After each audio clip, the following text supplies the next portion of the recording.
The team has arrived at the conclusion that the mystery that has been going on for 230 years may have been caused by a number of distinct but linked parties that may have concealed valuables on Oak Island over the course of several centuries.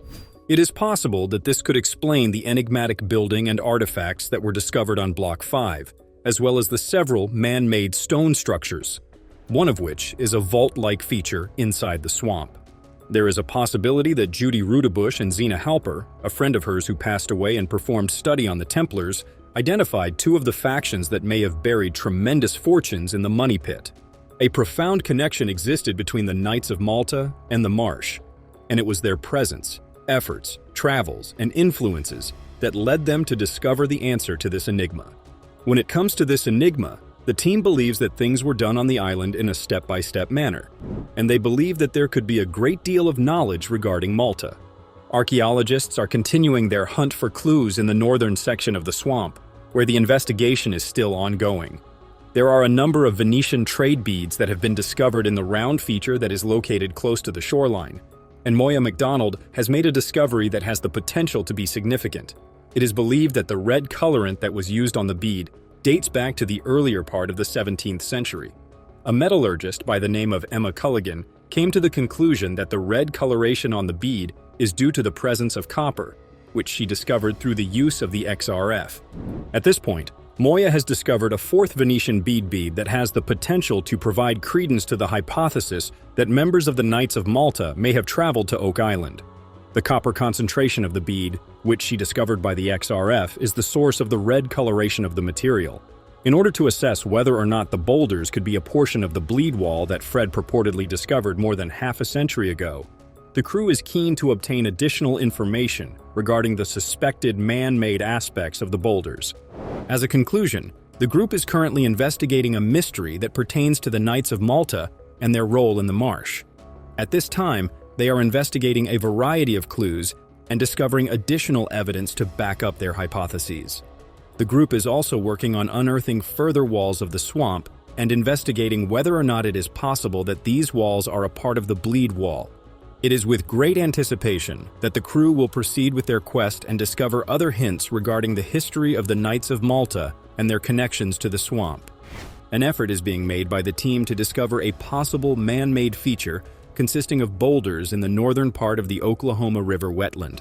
Fred Nolan, Tom's father, has devoted a significant amount of time to the investigation of the bug's hidden mysteries. A wall that appears to be in alignment between the boulders and a wooden wall is being sought for by Rick LagIna and Tom Nolan, who are seeking to locate it in the northernmost part of the hole. The question that has to be answered is whether or not this wall or dam that Fred Nolan felt he discovered in the late 1960s was actually a portion of the wall or dam that he discovered. Despite the fact that the crew has done an excellent job at revealing the wall, they still have a strategy set up to locate the wall. Across the wind and breadth of the marsh, Steve is able to conduct a survey in order to determine whether or not there is a connection between other building structures. They are of the opinion that the feature in question is either a sea wall or a dam, which is purposefully constructed to block off the marsh and protect the coastline from the effects of storms, waves, and tides. In order to provide protection for man-made facilities like wharfs and docks, seawalls are frequently built out of rocks, concrete, or wood construction materials. With the assumption that Steve is right, this particular feature might represent a component of the wall that Fred Nolan found. If there were a large number of boulders of this size, it would not take long to accumulate enough material to create a swamp there by blocking off this area. In addition, if it was in fact utilized as a dam to construct the marsh, it might also be the same feature that was found on the Templar map that was believed to have been created in the 14th century, and that Zena Halpern shared with the team in 2016.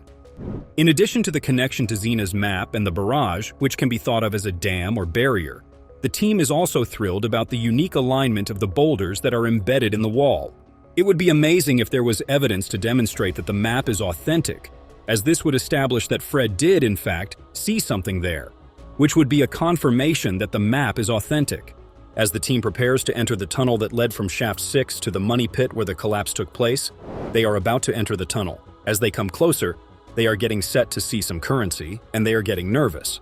In a nutshell, the group is making efforts to locate a boulder-like structure that may have been created by humans in the northern part of the Oklahoma River wetland.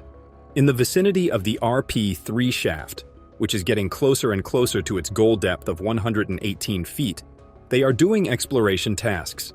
They are currently investigating the tunnel that leads from Shaft 6 to the Money Pit, which is the location where the collapse took place. The team is eager to comprehend the possible significance of the wall or dam, and they are currently working towards locating the wall. A possibly historic scenario is currently being worked on by the Oakland team, which is directed by brothers Rick and Marty Lagena. The situation is located in the Money Pit area of Oak Island. They have found evidence of what they believe to be the Shaft 6 tunnel, which is thought to contain the riches that legend claims the tunnel conceals. They have uncovered this evidence. On the other hand, the squad is currently confronted with the difficulty of locating the prize. Over the course of more than 2 centuries, the crew has been digging, and they have produced persuasive evidence that proves that Oak Island is home to a tremendous treasure. On the other hand, they have found out that the island has taken those riches to a much more remote, dark, and foreboding location. They have the potential to alter the history of North America the next time around if they are successful. The team made a number of important findings, but one of the most important ones was the discovery of something that was 4 meters deep and 14 feet long. Possibly dating back to the Middle Ages, this is the only one of its sort that has ever been found. Oak Kyle was addressed by the Knights of Walt, and it is possible that they will receive a response if they travel to Malt. At this point, the group is working on a count of 3 and 2, which indicates that they are moving closer and closer to the end of the tunnel. The fact that the hammer wrap tool is now bringing up packed clay and soil rather than wood indicates that RP-3 has successfully traversed the parts of the Shaft 6 tunnel that are still underneath. In the same way as RP-1 and RP-2 were unable to produce evidence of jewels, the crew is currently searching for the treasure that the tale asserts the tunnel conceals. As they proceed with their search, they are anxious about the risk of the treasure dropping into the solution channel. This is because there is an excessive amount of material to ensure that the tunnel is completely filled. In addition, they have demonstrated that a collapse took place in the tunnel that leads to Shaft 6, which is the direction in which the Money Pit is also located. The group is resolute in their pursuit of the riches and the rewriting of the history of North America, despite the difficulties they shall encounter along the way. They are currently working on putting up a staff and filling the tunnel with materials so that they can continue their exploration. This brings us to the conclusion that the team is resolute in their pursuit of the treasure and the truth that lies behind the mystery money pit that is located on Oak Island. Their efforts will be essential in determining the answer to the riddle and assuring the preservation of the treasure that was once a part of the island before it was taken away.